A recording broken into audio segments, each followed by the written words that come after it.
ഇന്ന് നമുക്കൊരു ദോശ ഉണ്ടാക്കിയാലോ? നല്ല മധുരമുള്ള ദോശ, പണ്ട് അമ്മ ഉണ്ടാക്കി തരുന്ന പോലെ.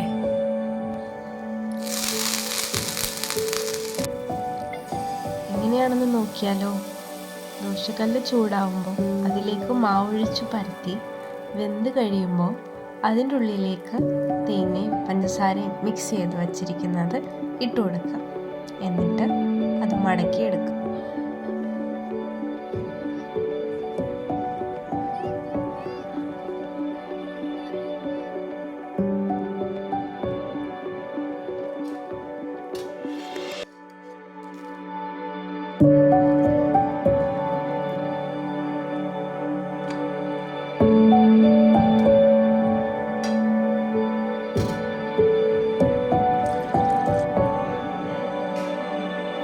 അപ്പോൾ അത്രേ ഉള്ളൂ.